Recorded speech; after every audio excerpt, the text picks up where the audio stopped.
أعوذ بالله من الشيطان الرجيم بسم الله الرحمن الرحيم পরম করুণাময় আল্লাহর নামে শুরু করছি।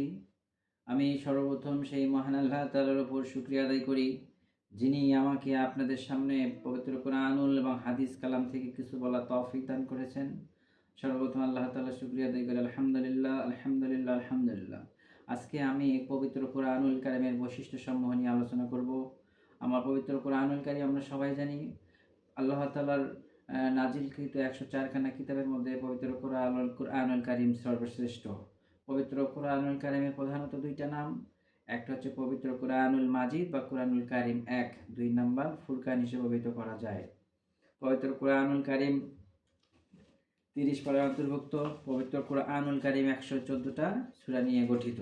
পবিত্র কোরআনুল কারিম এর বৈশিষ্ট্য সমূহ নিয়ে একটু কথা বলবো। পবিত্র কোরআনুল কারিমে আল্লাহ পাক আমাদের হালাল হারাম কিভাবে চলবো, কিভাবে খাবো এবং কিভাবে হালাল থেকে চলাফেরা করবো, কিভাবে হারামটাকে বর্জন, কোন কোন বিষয় হারাম এগুলো বর্জন করবো, এইসব বিষয় নিয়ে কথা বলবো। পবিত্র কোরআনুল কারিমের 25 জন নবীর কথা বলা রয়েছে। পবিত্র কোরআনুল কারিমের মধ্যে অন্যান্য ইসলামিক কিছু ঐতিহাসিক ঘটনা রয়েছে, যেগুলো শিখে আমরা শিক্ষা নিব এবং দিনের আলো কীভাবে দিনের পথে কীভাবে চলবো। তো এই হলো আমাদের পবিত্র কোরআন। আল কোরআনের কিছু বৈশিষ্ট্য সমূহের কথা আমি আমাদের সামনে উপস্থাপন করতেছি। আল কোরআন অদৃশ্য স্রষ্টার দৃশ্যমান বাণী। আল কোরআন জ্ঞানের অফুরন্ত ভাণ্ডার। আল কোরআন সত্য এবং অনির্বাণ এক জ্যোতি। আল কোরআন সার্বজনীন এক মহাপবিত্র গ্রন্থ। আল কোরআন পাষাণ হৃদয়কেও কাঁপিয়ে দেয়। আল কোরআন চরম শত্রুকে আপন করবার ক্ষমতা রাখে। পৃথিবীর সকল ভাষাবিদগণ আল কোরআনের ভাষাশৈলীর কাছে ধরাশায়ী। আল কোরআন অবিকৃত এক মহান গ্রন্থ। আল কোরআন সর্বাধিক পঠিত আসমানি কিতাব। আল কোরআনের অগণিত হাফিজ। আল কোরআন সর্বাধিক প্রিয় আসমানি কিতাব। আর সকল আসমানি কিতাব সমূহের মধ্যে সবচেয়ে বেশি মর্যাদাপূর্ণ আসমানি কিতাব আল কোরআন।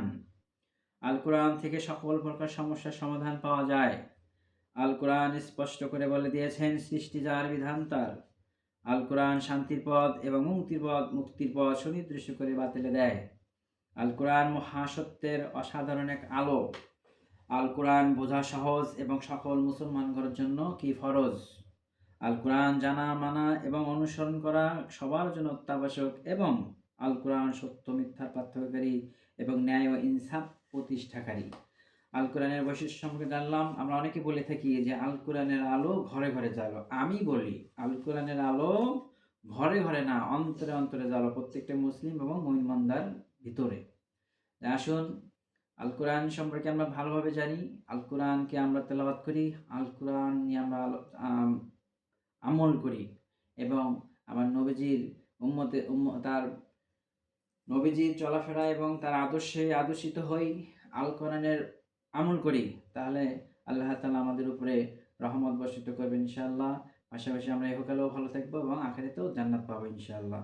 আমার এই কথার মাঝে কোনো ত্রুটি থাকলে অবশ্যই আপনারা নিজ মনে মাফ করে দেবেন ইনশাআল্লাহ। আসসালামু আলাইকুম ওয়া রাহমাতুল্লাহি ওয়া বারাকাতুহু।